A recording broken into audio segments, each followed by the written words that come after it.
વિજ્ઞાન પ્રકરણ નંબર 20 ભારતની સામાજિક સમસ્યાઓ અને પડકારોનો આપણે અભ્યાસ કરી રહ્યા છીએ. મિત્રો, અગાઉના લેક્ચરની અંદર આપણે સાંપ્રદાયિકતા વિશે વાત કરી હતી. ગયા લેક્ચરની અંદર આપણે લઘુમતીઓની વાત કરી હતી. લઘુમતી કોને કહેવાય? તો કે દેશ કે પ્રદેશની કુલ જનસંખ્યાના અડધા કરતા પણ ઓછી જનસંખ્યા ધરાવતા લોક સમૂહને આપણે લઘુમતી તરીકે ઓળખીએ છીએ. પ્રાદેશિક લઘુમતી અને રાજ્ય સ્તરની એટલે કે રાષ્ટ્રીય કક્ષાની લઘુમતી એ બંનેની વ્યાખ્યા કે સંકલ્પના અલગ અલગ હોઈ શકે. કોઈ પણ દેશની અંદર બહુમતીમાં હોય એવી જનસંખ્યા એ પ્રદેશની અંદર બહુમતીમાં પણ હોઈ શકે અને બહુમતીમાં જે લઘુમતી સંખ્યા હોય એ રાષ્ટ્રીય સ્તરે એ બહુમતીમાં પણ હોઈ શકે. આપણે ગયા ચેપ્ટરની અંદર ગયા લેક્ચરની અંદર આપણે જમ્મુ કાશ્મીર અને સાથે ભારત એ બંનેની આપણે સરખામણી કરી હતી. તો એની અંદર આપણે જોવા મળ્યું હતું કે ભારતમાં હિન્દુની સંખ્યા બહુમતીમાં છે, જ્યારે દેશ કક્ષાએ જમ્મુ કાશ્મીરમાં એ લઘુમતીમાં છે. એ જ રીતે જમ્મુ કાશ્મીરમાં બહુમતીમાં રહેલા મુસ્લિમો એ રાષ્ટ્રીય સ્તર પર શેમાં છે? લઘુમતીમાં. એટલે બંને જગ્યાએ એની સંકલ્પના ભિન્ન હોઈ શકે. આપણા દેશની અંદર લઘુમતી વર્ગ જે છે એના કલ્યાણ માટે ભારત સરકાર દ્વારા બંધારણમાં કેટલાક નિયમો અથવા તો કેટલાક જે સલાહ સૂચનો જે છે એ આપવામાં આવી છે, જેને આપણે જોગવાઈ તરીકે ઓળખી શકીએ. તો અત્યારના લેક્ચરની અંદર આપણે લઘુમતીઓ જે છે એના હિત અને કલ્યાણ માટે ભારત સરકાર દ્વારા બંધારણમાં કઈ કઈ જોગવાઈ કરવામાં આવી છે એના વિશે આપણે શીખી રહ્યા છીએ. આ પ્રશ્ન પૂરો થાય પછી આપણે વાત કરીશું જ્ઞાતિવાદની, પરંતુ અત્યારે લઘુમતી વિશે આપણે શીખી રહ્યા છીએ. તો લઘુમતીઓ માટે બંધારણમાં વિશેષ જોગવાઈ. કઈ વિશેષ જોગવાઈ? વિશેષ જોગવાઈ કોને કહેવાય? તો સામાન્ય કરતા કંઈક અલગ હોય એને આપણે વિશેષ જોગવાઈ તરીકે ઓળખીએ છીએ.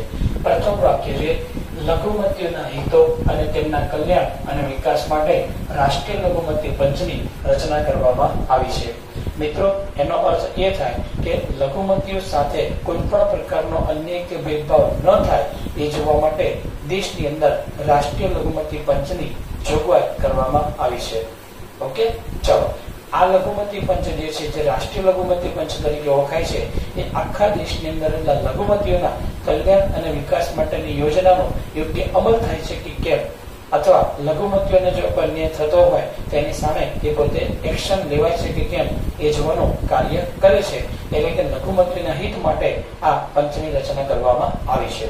હવે આપણે બે પ્રકારે આ લઘુમતીઓને જે વિશેષ અધિકાર આપવામાં આવ્યા છે એના વિશે વાત કરીએ છીએ. પ્રથમ વાત કરીએ ધાર્મિક સ્વતંત્રતાનો અધિકાર અને બીજો સાંસ્કૃતિક અને શૈક્ષણિક અધિકાર. તો પ્રથમ વાત કરીએ ધાર્મિક સ્વતંત્રતાનો અધિકાર. આ અધિકાર લઘુમતીઓને એ વાતનો વિશ્વાસ અપાવે છે કે તે પોતાના ધર્મના પ્રચાર, પ્રસાર અને પ્રોત્સાહન માટે પ્રયત્ન કરી શકે છે. મિત્રો, લઘુમતી એટલે કેવા? તો કે જેમની જનસંખ્યા કેવી છે? ઓછી.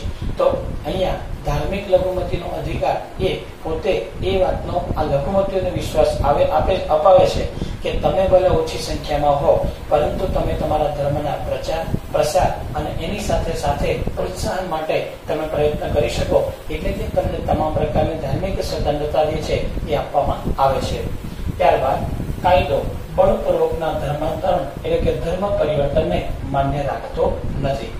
વ્યક્તિ સ્વેચ્છાએ પોતે કોઈ ધર્મનો અંગીકાર કરે, કોઈ ધર્મનો ત્યાગ કરે તો એ વાત બરાબર છે, પરંતુ કોઈ વ્યક્તિને બળજબરીપૂર્વક કોને કહેવાય? એની ઈચ્છા વિરુદ્ધ જો ધર્મ પરિવર્તન કરાવવામાં આવે અને અદાલતની અંદર એ વ્યક્તિ જો એવું સ્ટેટમેન્ટ આપે કે મને આ વ્યક્તિએ બળજબરીપૂર્વક ધર્માંતરણ કરાવ્યું છે, તો એનો અર્થ એ થાય કે કાયદો એને માન્યતા આપતો નથી અને એના ધર્માંતરણ જે છે એને રદ ગણવામાં આવે છે. એટલા માટે કાયદો બળપૂર્વકના ધર્માંતરણ એટલે કે ધર્મ પરિવર્તનને માન્ય રાખતો નથી. સરકારી સહાય લેતી કોઈ પણ શિક્ષણ સંસ્થામાં ધાર્મિક શિક્ષણ આપી શકાતું નથી. મિત્રો, જે સરકારી સહાય લેતી હોય, જેને આપણે ગ્રાન્ટેડ સ્કૂલ કહીએ, જેનું અનુદાન સરકાર દ્વારા આપવામાં આવે છે, અને આપણે સૌ જાણીએ છીએ કે સરકાર કેવી છે? બિન સાંપ્રદાયિક. એનો અર્થ એ થયો કે જે બિન સાંપ્રદાયિકતાનું આચરણ કરતી હોય એવી કોઈ પણ સરકારી શાળાની અંદર કે જે સરકારના અનુદાનથી ચાલતી હોય એની અંદર કોઈ ધર્મના આધારે કોઈ શિક્ષણ આપી શકાતું નથી.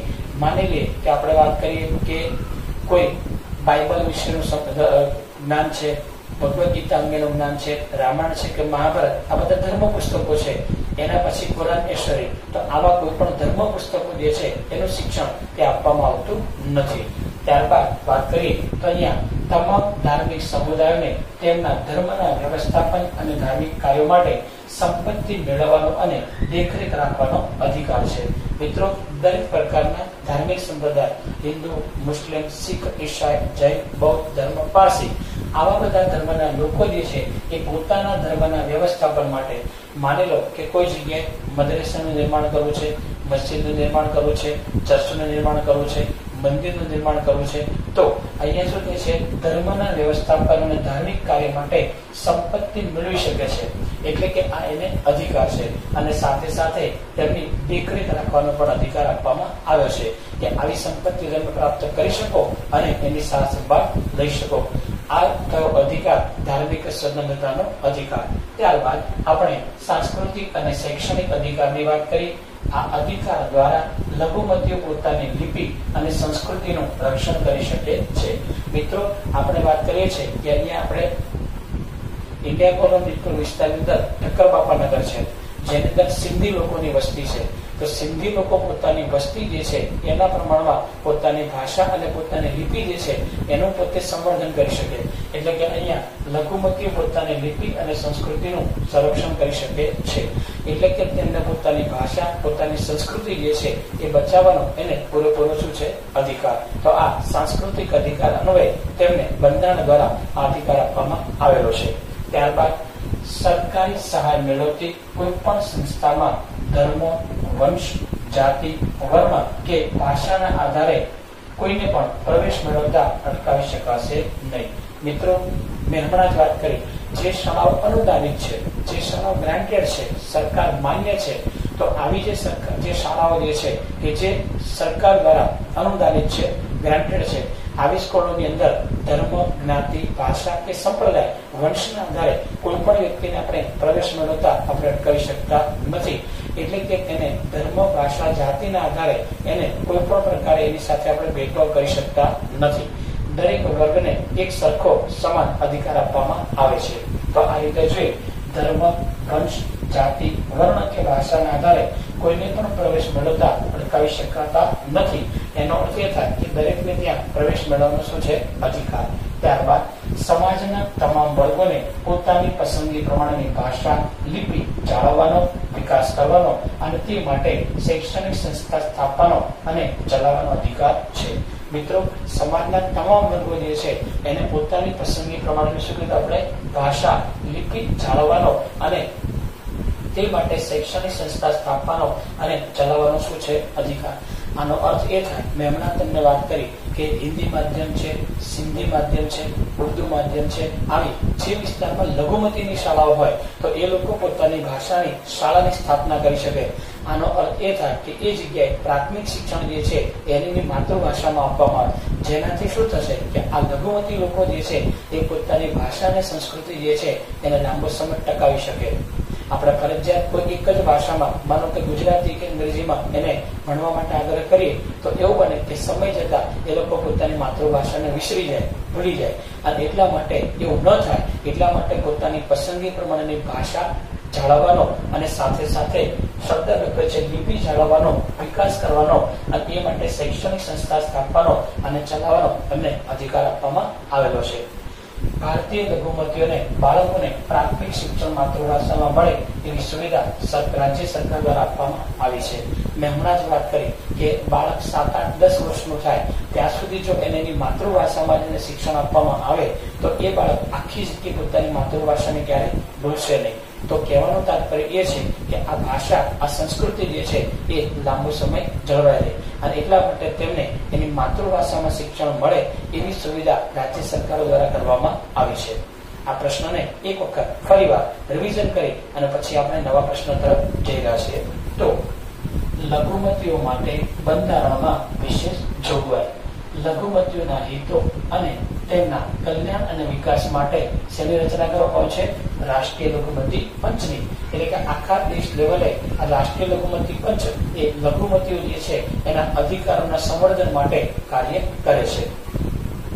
ધાર્મિક સ્વતંત્રતાનો અધિકાર. આ અધિકાર લઘુમતીઓને એ વાતનો વિશ્વાસ અપાવે છે કે તે પોતાના ધર્મના પ્રસાર અને પ્રોત્સાહન માટે પ્રયત્ન કરી શકે છે. લઘુમતીઓ ભલે ઓછી સંખ્યામાં હોય છતાં એ પોતાના ધર્મના પ્રચાર પ્રસાર અને એની સાથે સાથે પ્રોત્સાહન માટે એ પ્રયત્ન કરી શકે. આનો અર્થ એ થાય કે પોતાની ભાષા, ધર્મ અને સંસ્કૃતિ જે છે એને પોતે બચાવી શકે છે, એનો ફેલાવો પણ કરી શકે છે. કાયદો બળપૂર્વકના ધર્માંતરણ એટલે કે ધર્મ પરિવર્તનને માન્ય રાખતો નથી. આનો અર્થ એ થાય કે કાયદો જે છે એ બળપૂર્વકના ધર્માંતરણને માન્યતા ન આપે, એટલે કે બળજબરીપૂર્વક કોઈને ધર્મ પરિવર્તન કરાવી શકાતું નથી. કાયદાની દ્રષ્ટિએ આ ગુનો બને છે. ઓકે, હવે આગળનું વાક્ય છે સરકારી સહાય લેતી કોઈ પણ શિક્ષણ સંસ્થામાં ધાર્મિક શિક્ષણ આપી શકાતું નથી. જે સંસ્થાઓ સરકાર માન્ય હોય એનો અર્થ એ થાય કે એને સરકારના જે બિન સાંપ્રદાયિકતાના વિચારો છે એનું ફરજિયાત પાલન કરવું પડે. અને એટલા માટે સરકારી સહાય લેતી કોઈ પણ શિક્ષણ સંસ્થામાં ધર્મના આધારે શિક્ષણ આપી શકાતું નથી. તમામ ધાર્મિક સમુદાયોને તેમના ધર્મના વ્યવસ્થાપન અને ધાર્મિક કાર્ય માટે સંપત્તિ મેળવવાનો અને દેખરેખ રાખવાનો અધિકાર છે. દરેક ધર્મ સંપ્રદાય એક ચાહે કોઈ પણ ધર્મ કે સંપ્રદાયમાં માનતા હોય એવા લોકો પોતાના ધર્મના વ્યવસ્થાપન માટે એટલે કે પોતાના ધર્મની સ્થાપના માટે મંદિર છે, ગુરુદ્વારા છે, આવું કંઈ પણ સ્થાપવા માંગતા હોય તો એ પોતે સંપત્તિ મેળવી શકે છે અને એનું સંવર્ધન પણ કરી શકે છે. ત્યારબાદ સાંસ્કૃતિક અને શૈક્ષણિક અધિકાર. આ અધિકાર દ્વારા લઘુમતીઓ પોતાની લિપિ અને સંસ્કૃતિનું રક્ષણ કરી શકે છે. ફરીવાર તો આ સાંસ્કૃતિક અને શૈક્ષણિક અધિકાર દ્વારા વ્યક્તિઓ એ લઘુમતી લોકો પોતાની લિપિ અને સંસ્કૃતિનું સંરક્ષણ કરી શકે છે. સરકારી સહાય મેળવતી કોઈ પણ સંસ્થામાં ધર્મના આધારે, વંશના આધારે, જાતિ, વર્ણ કે ભાષાના આધારે કોઈને પણ પ્રવેશ મેળવતા અટકાવી શકાતા નથી. આનો અર્થ એ થાય કે તું અમુક ધર્મનો છો, અમુક વંશનો છો અથવા અમુક ભાષા બોલે છે તો અમે તેને પ્રવેશ નહીં આપીએ, આવું ક્યારેય ભેદભાવ રાખી શકાતો નથી. ખાસ કરીને કેવી શાળા કે જે સરકારી અનુદાનિત છે, સરકાર દ્વારા ગ્રાન્ટ આપવામાં આવે છે, તો એવી સંસ્થાઓ જે છે એ આવા લોકોને ધર્મના આધારે પ્રવેશ મેળવતા અટકાવી શકતા નથી. ત્યારબાદ સમાજના તમામ વર્ગોને પોતાની પસંદગી પ્રમાણે ભાષા, લિપિ જાળવવાનો, વિકાસ કરવાનો અને તે માટે શૈક્ષણિક સંસ્થા સ્થાપવાનો અને ચલાવવાનો અધિકાર છે. એટલે કે સમાજના તમામ વર્ગો જે છે એને પોતાની પસંદગી પ્રમાણે પોતે જે ઈચ્છતા હોય, પોતે જે પસંદ કરતા હોય એ ભાષા અને લિપિને જાળવી શકે છે, સાથે એનો વિકાસ કરી શકે છે અને આ માટે જરૂર પડે તો શૈક્ષણિક સંસ્થા જે છે એની સ્થાપના પણ કરી શકે છે. ભારતીય લઘુમતીઓને બાળકોને પ્રાથમિક શિક્ષણ માતૃભાષામાં મળે એવી સુવિધા રાજ્ય સરકાર દ્વારા આપવામાં આવી છે. એટલે કે બાળકો જે છે એ માતૃભાષામાં જ અભ્યાસ કરે. હમણાં પણ આપણે જોઈએ કે વર્ષ 2020માં સરકારે જે નવી શિક્ષણ નીતિની જાહેરાત કરી એમાં પણ એવી વાત છે કે દરેક બાળક જે છે તેને પ્રાથમિક શિક્ષણ તો ફરજિયાત માતૃભાષામાં જ મળવું જોઈએ. એનો અર્થ એ થાય કે આ નીતિ જે છે તેને સરકાર ચાલુ રાખવા માંગે છે.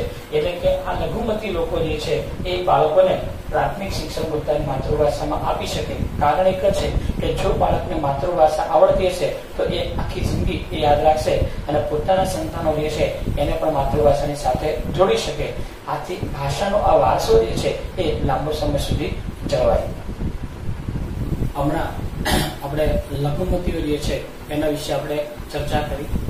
હવે આપણે નવો ટોપિક જે છે એ શરૂ કરવા જઈ રહ્યા છે, જેને જ્ઞાતિવાદ તરીકે આપણે ઓળખીએ છીએ. એટલે કે આ પ્રકરણની અંદર આપણે પહેલા સાંપ્રદાયિકતા વિશે વાત કરી, ત્યારબાદ લઘુમતીઓ વિશે વાત કરી અને હવે આપણે જ્ઞાતિવાદ જે છે એના વિશે શીખી રહ્યા છીએ. બહુ જ ધ્યાન આપજો.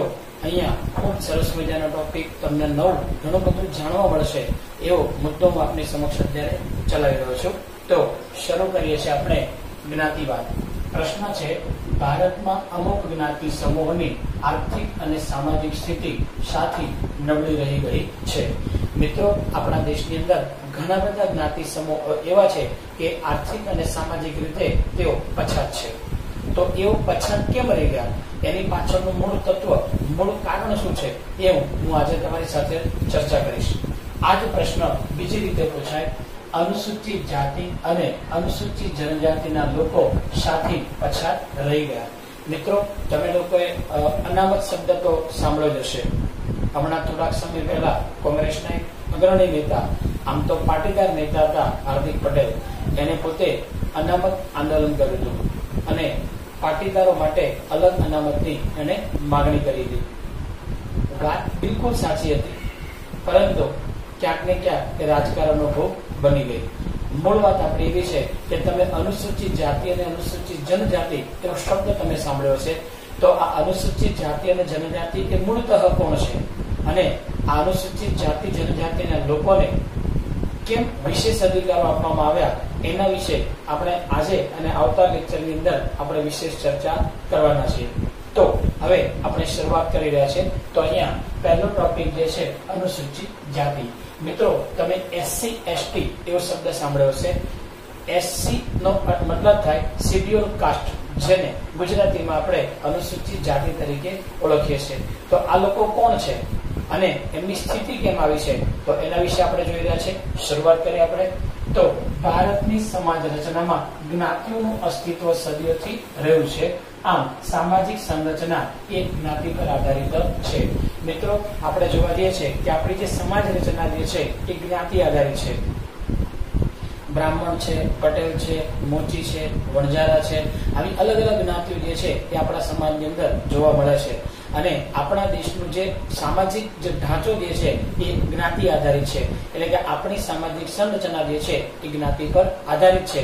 કારણ વર્ષોથી આપણા દેશની અંદર જ્ઞાતિઓનું પ્રભુત્વ વધારે રહ્યું છે. વાત કરીએ આપણે આગળ. જ્ઞાતિ વ્યવસ્થાની પરિકલ્પના આજે છે એના કરતા પ્રાચીન સમયમાં ભિન્ન હતી. મિત્રો, આ બહુ જ સરસ મજાનો ટોપિક છે અને સમજવાનો ટોપિક છે. ખૂબ સરસ અને ઊંડાણપૂર્વક જો વિચારશો તો આપણા દેશની અંદર જે મૂળ વ્યવસ્થા કેવી હતી અને આજે સમાજ એને ક્યાં લઈને પહોંચ્યો છે એના વિશે હું તમને વાત કરી રહ્યો છું. કે જ્ઞાતિની પ્રારંભિક વ્યવસ્થા જે છે, એટલે કે શરૂઆતમાં જ્યારે આ જ્ઞાતિ પ્રથા અસ્તિત્વમાં આવી ત્યારે કેવી હતી. તો અત્યારે છે આપણે બધા જાણીએ છીએ કે પટેલનો દીકરો પટેલ હોય, બ્રાહ્મણનો દીકરો બ્રાહ્મણ હોય, દરજીનો દીકરો દરજી હોય. તો આ બધી જે પરિકલ્પના અત્યારે જોવા મળે છે એ જન્મ આધારિત છે. પરંતુ પ્રારંભિક સમયની અંદર જ્ઞાતિવાદની પરિકલ્પના અત્યાર કરતા કંઈક ભિન્ન હતી. કેવી હતી તો એના વિશે આપણે વાત કરીએ છીએ. તો પ્રારંભિક પરિકલ્પના મુજબ તે 4 વ્યવસાય પર આધારિત વર્ણ વ્યવસ્થા બ્રાહ્મણ, ક્ષત્રિય, વૈશ્ય અને શૂદ્ર હતી. મિત્રો, આપણે જાણીએ છીએ કે સમાજના આવશ્યક કાર્ય, કોઈ પણ સમાજ જે છે એને સારી રીતે સંચાલિત કરવો હોય તો દરેક પ્રકારના કાર્યો જે છે એ થવા જોઈએ. તો એની અંદર બ્રાહ્મણો જે છે એનું કામ જે છે એ શું હતું, તો પહેલી વાત એ છે કે બ્રાહ્મણો કર્મકાંડનું કામ કરતા, રાજાના સલાહકાર હતા અને શિક્ષણ આપવાનું કામ કરતા. ત્યારબાદ આપણે વાત કરીએ છીએ ક્ષત્રિય. ક્ષત્રિય એ સમાજના સંરક્ષક છે. ક્ષત્રિય લોકો જે છે એ સમાજનું રક્ષણનું કાર્ય કરે અને રાજ્યનું સંચાલનનું કાર્ય કરે. કારણ એ લોકો કોણ હતા? બળવાન હતા. બ્રાહ્મણો કેવા હતા? બુદ્ધિશાળી હતા. એના પછી વૈશ્ય જે વર્ગ જે છે, જેની અંદર આપણે ખેડૂતની વાત કરીએ. ખેડૂત જે છે એ અનાજ ઉત્પાદન કરે. એના પછી આપણે વાત કરીએ વણિક લોકો જે છે વેપારનું કાર્ય કરે. આ રીતે જે સમાજની અંદર જરૂરિયાત સંતોષવાનું કાર્ય કરે, મહેનતુ વર્ગ જે છે એ કોણ હતો? વૈશ્ય વર્ગ હતો. અને ચોથો વર્ગ જે છે એ શૂદ્ર વર્ગ, જે સમાજને સ્વસ્થ રાખવાનું કામ કરે. આપણે જોઈએ છે કે ઘણી વખત આપણે ત્યાં માનો કે કચરો લેવા માટે ગાડી આવતી હોય, એવા વખતે બાળક બૂમ પાડે, મમ્મી કચરા વાળો આવે. પણ ખરેખર એ કચરા વાળો નથી, એ સફાઈ વાળો છે. એ આપણા ઘરમાંથી જે કચરો છે એને લઈ અને આપણા સમાજને, આપણા વિસ્તારને, આપણી વ્યવસ્થાને શુદ્ધ રાખવાનું કાર્ય કરે છે. તો આ રીતે સમાજ માટે જરૂરી જે વર્ગ હતા એને આપણે કર્મ પ્રધાન હતા. વ્યક્તિ પોતાનો જે કર્મ જે છે એ બદલી અને શું કરે? પોતાનો વર્ણ બદલી શકતો. આટલી ફ્લેક્સિબલ વ્યવસ્થા જે છે એ સમાજની અંદર હતી.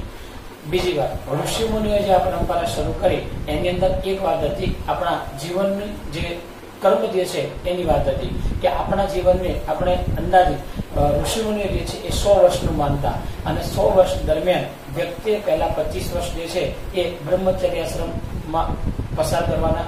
ત્યારબાદ 26મા વર્ષથી 50મા વર્ષ સુધી એને પોતે ગૃહસ્થાશ્રમ જે છે એમાં જવાનું. ત્યારબાદ ત્રીજા નંબરમાં 50 પછી એ વનમાં પ્રવેશે, 51, 52 એ રીતે વનમાં પ્રવેશે એટલે પોતાના સંતાનોને ધીરે ધીરે સમાજની અને ઘરની જરૂરિયાતો સોંપતું જવાનું. 75 વર્ષ પૂરા થાય એ પછી એ સંન્યાસ જીવન જીવવા માટે એ જંગલમાં જતા રહેતા.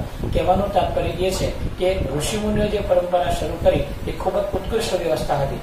તો આ જ રીતે આપણી જે આ વર્ણ વ્યવસ્થા જે છે એ શેના પર આધારિત હતી? કર્મ પર આધારિત હતી. આપણે જોતા તો વાલીઓ લૂંટારો જે છે એ શુદ્ર હતો, પણ છતાં એ પોતે પોતાનું કર્મ બદલી અને એ પોતે પોતાના તપોબળથી એ ઋષિમુનિની કક્ષામાં પોતે આવી ગયો.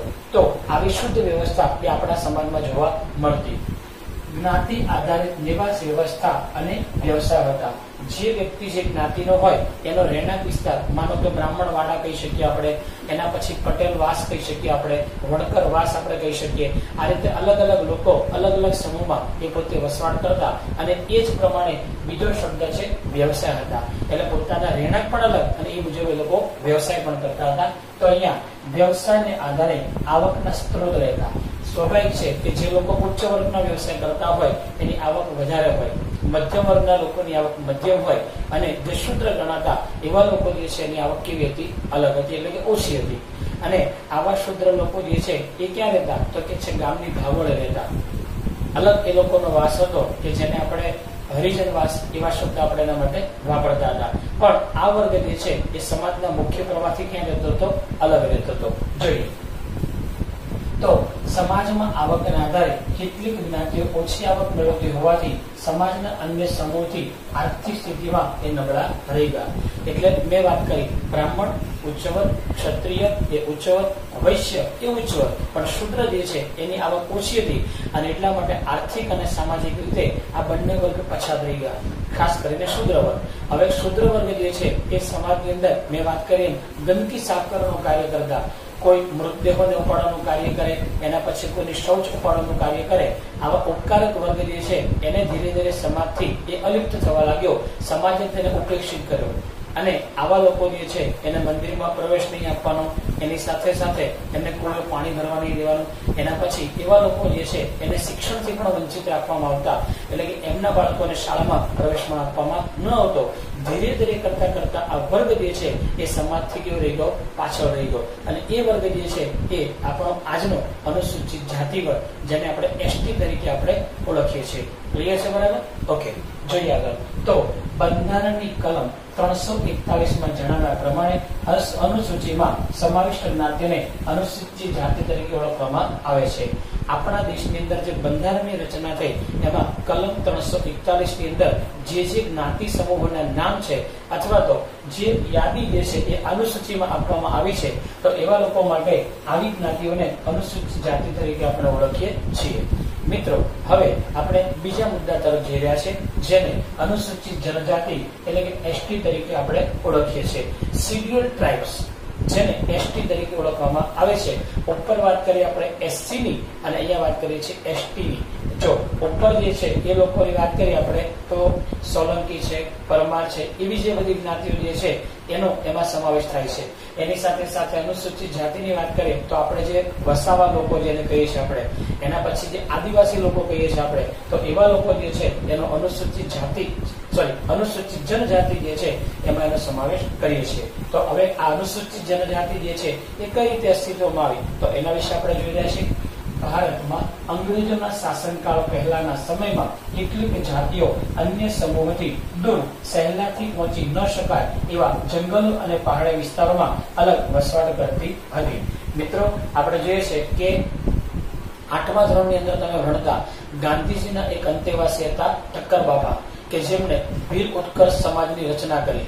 મિત્રો, આવા જે લોકો જે છે ભારતમાં અંગ્રેજોના શાસનકાળ પહેલાના સમયમાં કેટલીક જાતિઓ અન્ય સમૂહથી દૂર સહેલાથી પહોંચી ન શકાય એવા જંગલ અને પહાડી વિસ્તારોમાં, આપણે જાણીએ છીએ કે એવા લોકો એવા છે કે જે લોકોનો પહેરવેશ અલગ હોય, એ લોકોની ભાષા અલગ હોય, એમની સંસ્કૃતિ અલગ હોય, એમના રીતિ રિવાજ અલગ હોય અને આપણા સમાજના મુખ્ય પ્રવાહથી એ લોકો એકદમ કેવા હતા? અલગ પોતાનું સાંસ્કૃતિક જીવન પસાર કરતા હતા.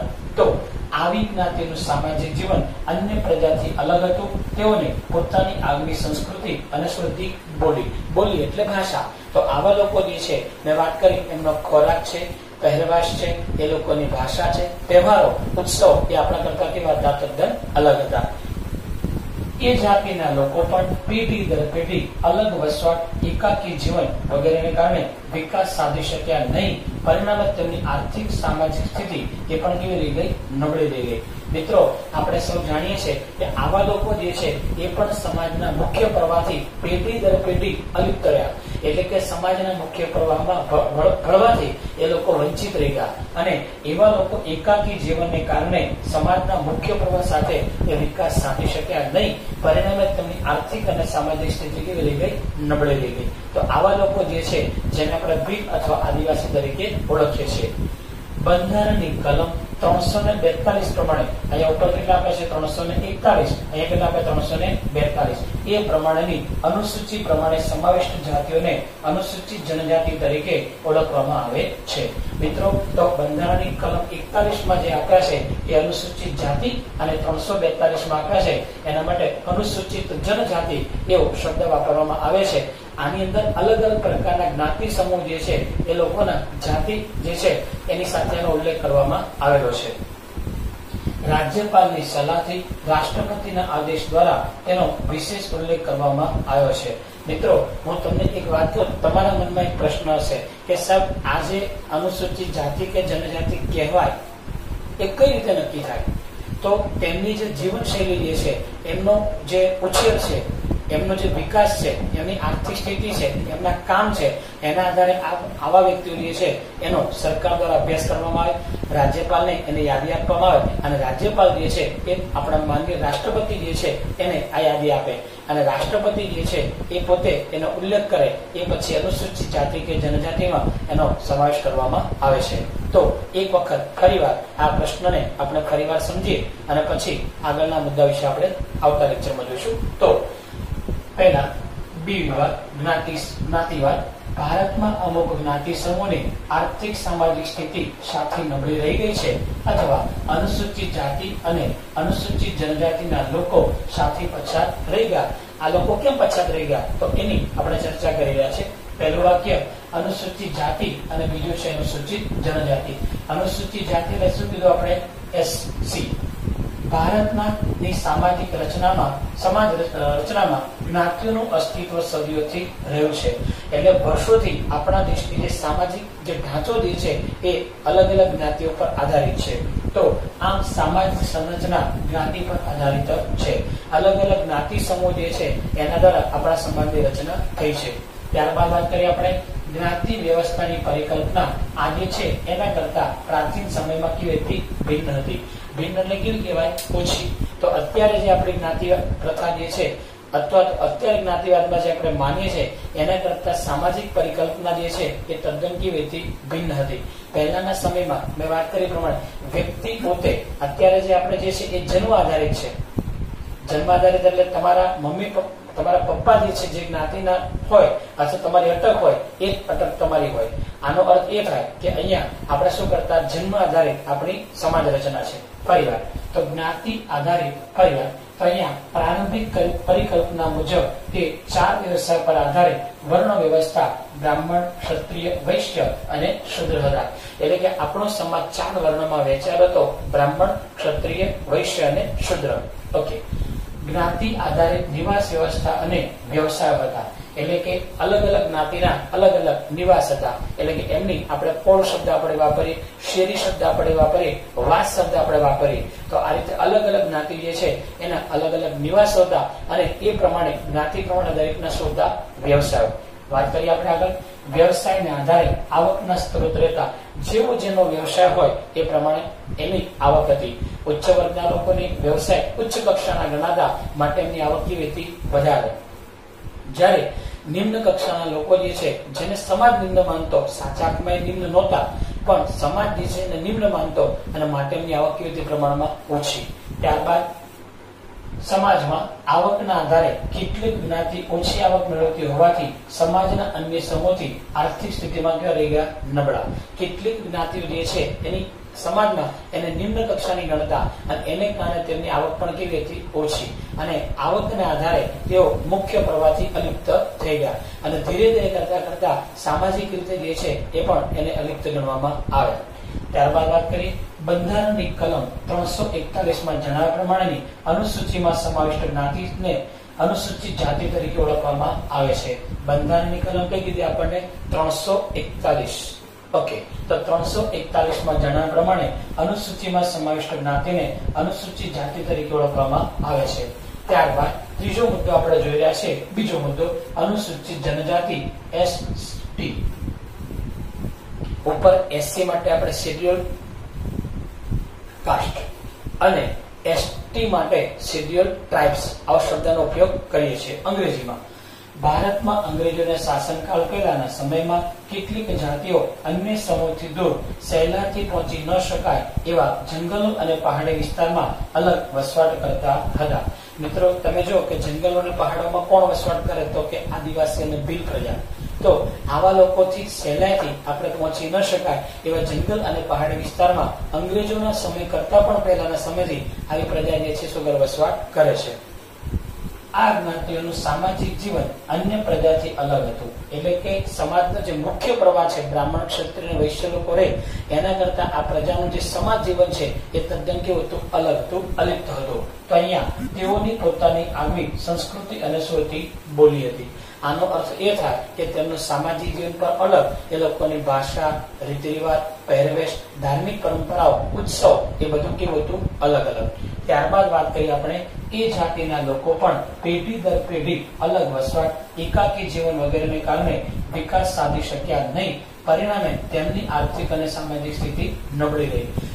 આવી જે વ્યવસ્થા જે છે પેઢી દર પેઢી ચાલી 10 વર્ષ, 20 વર્ષ, 50 વર્ષ, 100 વર્ષ, 200 વર્ષ, એને કારણે આ જે પ્રજા છે એ સમાજના મુખ્ય જીવનથી કેવી રહી ગઈ? અલિપ્ત. અને વિકાસમાં એ લોકો પછાત રહી ગયા. કારણ કે તેમની પાસે જે વ્યવસાય હતા એ પણ સાવ પ્રાથમિક કક્ષાના વ્યવસાય હતા. એને કારણે તેમની સ્થિતિ એ નબળી રહી ગઈ. ત્યારબાદ વાત કરીએ બંધારણની કલમ 342 પ્રમાણેની અનુસૂચિમાં સમાવિષ્ટ જાતિઓને અનુસૂચિત જનજાતિ તરીકે ઓળખવામાં આવે છે. જેમ અહીંયા બંધારણની કલમ 341 પ્રમાણે અનુસૂચિત જાતિ તરીકે ઓળખીએ છીએ એમ 342 માં અનુસૂચિત જનજાતિ તરીકે એને આપણે ઓળખીએ છીએ. હવે આવી જ્ઞાતિની જાહેરાત કોના દ્વારા કરવામાં આવે? તો રાજ્યપાલની ભલામણથી, રાજ્યપાલની સલાહથી એ રાષ્ટ્રપતિને શું કરશે? પોતે ભલામણ કરે અને રાષ્ટ્રપતિ પોતે આદેશ બહાર પાડે અને આવી જ્ઞાતિ જે છે એનો ઉલ્લેખ